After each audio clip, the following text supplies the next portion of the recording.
Durag Diaries. Yo, people, I thought it's only right I make a public service announcement. And I just hold my hands up. I just hold my hands up, say, officer, don't shoot me. Yeah? Don't shoot the innocent man. Yeah, my hands is up. I'm handing myself in. Yeah? Because I was wrong. I was wrong about the Arsenal Real Madrid game. I was wrong about how I thought Real Madrid would beat Arsenal.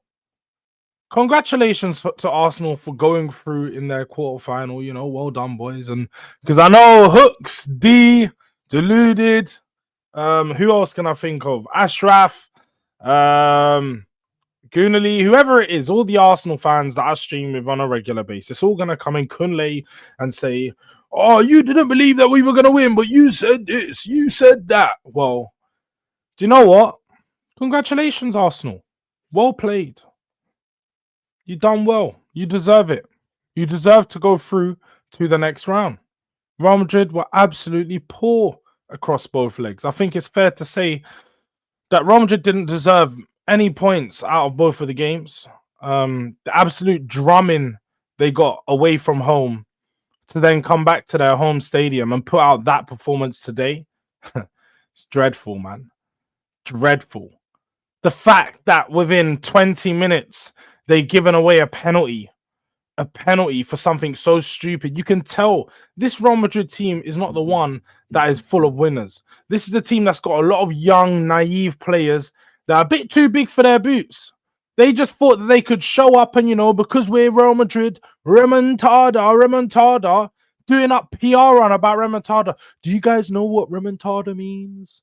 Like doing up all of this stuff. And they just thought, because we're Real Madrid, it's meant to happen. Well, no, I'm sorry, guys. You need to go out there and put the work in. Arsenal, they done that today. They done that. Declan Rice with a very, very good performance. A man of the match one at that. I think Bukayo Saka is 100% fit.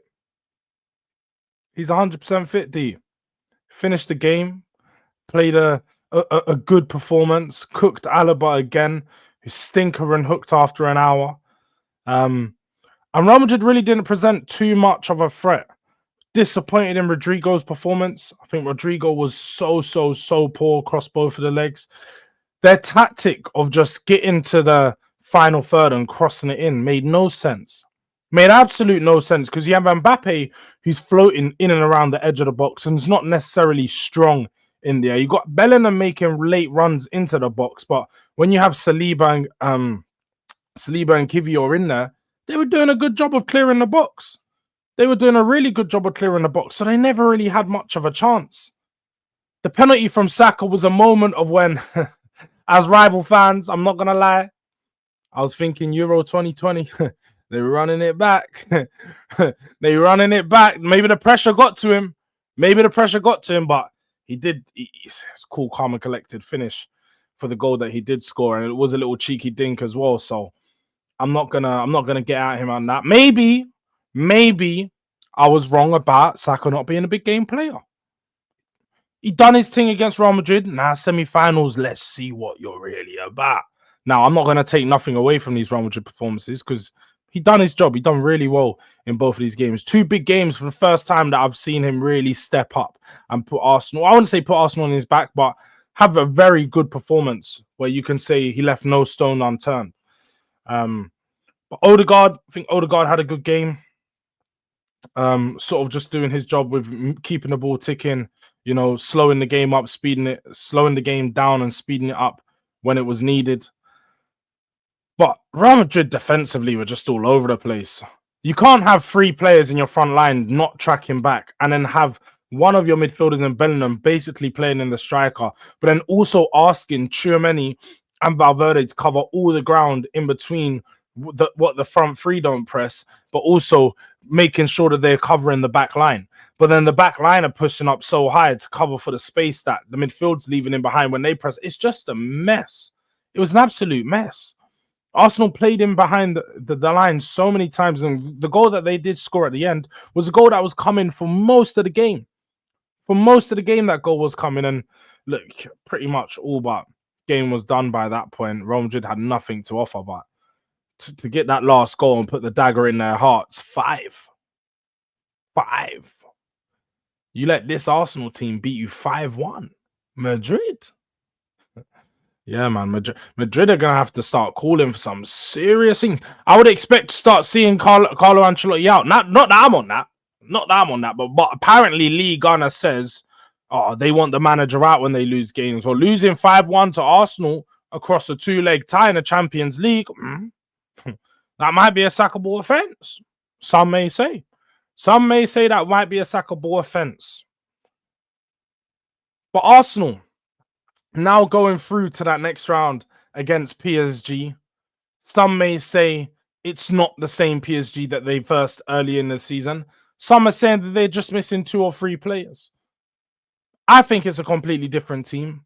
I think that team's moved on. I think the team has improved drastically since then. I think you've got a few new players in Kvaratskhelia. You've also got Dembele, who wasn't playing in that game, but his goal scoring ability has gone onwards and upwards since that time at the start of the season. He's been in good form, as well as Desire Doué finding his, peak form at this time of the season. So I expect PSG to be extremely dangerous. I expect this to be a fun game. It's going to be entertaining for both sides, and it's going to be a good tie. Not really too sure about which way to lean on, because I was going to say PSG, I would expect them to win, but who knows? With the performance they put up against Real Madrid, we clearly can't write off this Arsenal team so far. And on the other side of the bracket, got Inter Milan and Barcelona. That's another good game. A really defensive side against a really attacking side. Who knows? Bloody hell. Who knows who's going to go through? It's going to be a really interesting semi-finals. Really interesting game for both. But look, do you know what? Congratulations, Arsenal. As I said, I was wrong. But look, people, I can't lie. Make sure you subscribe to the channel, because I heard glazing Arsenal. Yeah, it's just a rumor going around. But apparently, if you glaze Arsenal, it brings you subscribers. So maybe today, me doing a little video talking about the game and giving them a little praise, giving you a little clap, it's going to make some of you fans subscribe. So help me on the road to 2K. Subscribe to the boy.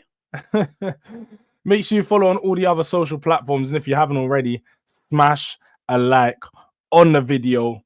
Europa League tomorrow night. Spurs. Hopefully we do our thing. We've got the check-in in the morning where we're going to do a little bit of a preview, talk about the Champions League games, talk about the upcoming Europa League tie. So keep an eye out for that. And also, look at the clips that we've been posting on the channel, man. We've been keeping consistent. Videos come in daily. So look out for those. But yeah, man, it's Durag Diaries. We're out.